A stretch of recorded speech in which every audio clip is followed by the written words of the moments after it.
ತಾಲೂಕಾಡಳಿತ ಹೊನ್ನಾವರ ಹಾಗೂ ವಿವಿಧ ಇಲಾಖೆಯ ಸಂಯುಕ್ತ ಆಶ್ರಯದಲ್ಲಿ ಗಣರಾಜ್ಯೋತ್ಸವ ಕಾರ್ಯಕ್ರಮ ಪೊಲೀಸ್ ಮೈದಾನದಲ್ಲಿ ನಡೆಯಿತು. ಗಣರಾಜ್ಯೋತ್ಸವ ಕಾರ್ಯಕ್ರಮದ ಧ್ವಜಾರೋಹಣವನ್ನು ತಹಶೀಲ್ದಾರ್ ಪ್ರವೀಣ್ ಕರಾಂಡೆ ನೆರವೇರಿಸಿದರು. ನಂತರ ಮಾತನಾಡಿ, ಶಾಸಕಾಂಗ, ಕಾರ್ಯಾಂಗ, ನ್ಯಾಯಾಂಗ ಹೇಗೆ ಕರ್ತವ್ಯ ನಿರ್ವಹಿಸಬೇಕು ಎನ್ನುವ ಸಮಗ್ರ ಮಾಹಿತಿಯ ಗುಚ್ಛವೇ ಭಾರತದ ಸಂವಿಧಾನವಾಗಿದೆ.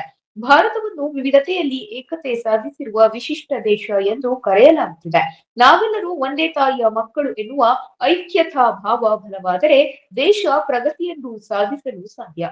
ನಮ್ಮ ದೇಶ ಆರ್ಥಿಕವಾಗಿ, ಸಾಮಾಜಿಕವಾಗಿ, ಶೈಕ್ಷಣಿಕವಾಗಿ, ರಾಜಕೀಯವಾಗಿ ಹಾಗೂ ಶೈಕ್ಷಣಿಕ ರಂಗದಲ್ಲಿ ಅಪಾರ ಯಶಸ್ಸನ್ನು ಸಾಧಿಸಿದೆ.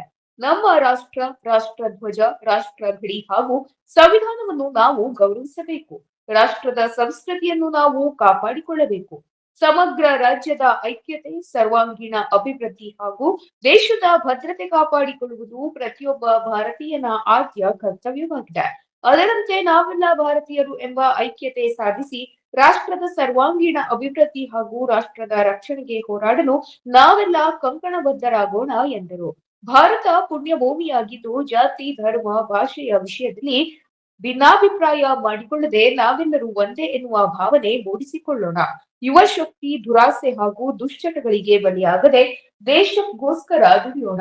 ದೇಶ ನಮಗೇನು ನೀಡಿದೆ ಎನ್ನುವುದಕ್ಕಿಂತ ದೇಶಕ್ಕೆ ನಾವು ನಮ್ಮ ಕರ್ತವ್ಯ ಪಾಲಿಸೋಣ ಎಂದರು. ನಮ್ಮ ದೇಶಕ್ಕೆ ನಮ್ಮದೇ ಆದ ಉನ್ನತ ಪರಂಪರೆ ಇದೆ. ಇದು ರಾಮಕೃಷ್ಣರ ಅವತೀರಿಸದ ದೇವಭೂಮಿ. ರಾಮಾಯಣ, ಮಹಾಭಾರತಗಳಂತ ಕಾವ್ಯ ಗಂಗೆಗಳ ಉಗಮ ಸ್ಥಾನ. ಬಾಳಿನ ಸಾರ್ಥಕತೆ ಕಂಡ ಮುಗಿಲತರಕ್ಕೆ ಬದುಕನೆತ್ತಿದ್ದ ಮಹಾಮನಿಯರ ಮಾತೃಭೂಮಿ. ಇಂಥ ಪವಿತ್ರ ಭೂಮಿಯಲ್ಲಿ ನಾವು ಬದುಕುತ್ತಿದ್ದೇವೆ ಎನ್ನುವುದು ಗರ್ವದ ಮತ್ತು ಹೆಮ್ಮೆಯ ವಿಷಯ. ನಮ್ಮ ದೇಶ ಭೌಗೋಳಿಕವಾಗಿ ವೈವಿಧ್ಯದಿಂದ ಕೂಡಿದೆ.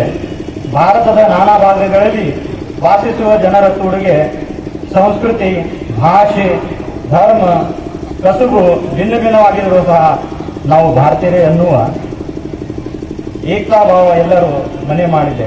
ಹೀಗಾಗಿ ಭಾರತವನ್ನು ವಿವಿಧತೆಯಲ್ಲಿ ಏಕತೆಯನ್ನು ಸಾಧಿಸುವ ವಿಶಿಷ್ಟ ರಾಷ್ಟ್ರ ಎಂದು ಕರೆಯಲಾಗುತ್ತದೆ.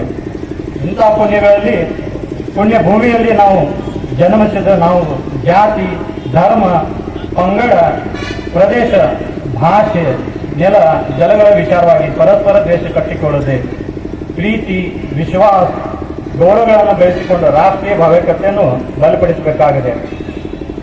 ನಮ್ಮಲ್ಲಿ ಎಷ್ಟೇ ಭೇದಗಳಿಲ್ಲದ್ರ ನಾವು ಎಲ್ಲರೂ ಒಂದೇ ಭಾರತಾಂಬೆಯ ಮಕ್ಕಳು ಎನ್ನುವ ಐಕ್ಯತೆ ಭಾವ ಬಲವಾದರೆ ದೇಶ ಪ್ರಗತಿಯನ್ನು ಸಾಧಿಸಲು ಸಾಧ್ಯ. ಪೊಲೀಸ್ ಗೃಹ ರಕ್ಷಕ ದಳ ಇಲಾಖೆ ವಿವಿಧ ಶಾಲಾ ಕಾಲೇಜಿನ ಸ್ಕೌಟ್ ಗೈಡ್ಸ್ ಎನ್ಸಿಸಿ ಘಟಕದಿಂದ ವಿದ್ಯಾರ್ಥಿಗಳು ಪಥಸಂಚಲನ ನಡೆಸಿದರು. ವಿವಿಧ ಕ್ಷೇತ್ರದಲ್ಲಿ ಸಾಧನೆ ಮಾಡಿದವರನ್ನು ಇದೇ ವೇಳೆ ಸನ್ಮಾನಿಸಿ ಗೌರವಿಸಲಾಯಿತು. ರೆಡ್ ಕ್ರಾಸ್ ಸಂಸ್ಥೆಯ ವತಿಯಿಂದ ವಿವಿಧ ಕ್ಷೇತ್ರದ ಸಾಧಕರನ್ನು ಸನ್ಮಾನಿಸಿ ಗೌರವಿಸಲಾಯಿತು.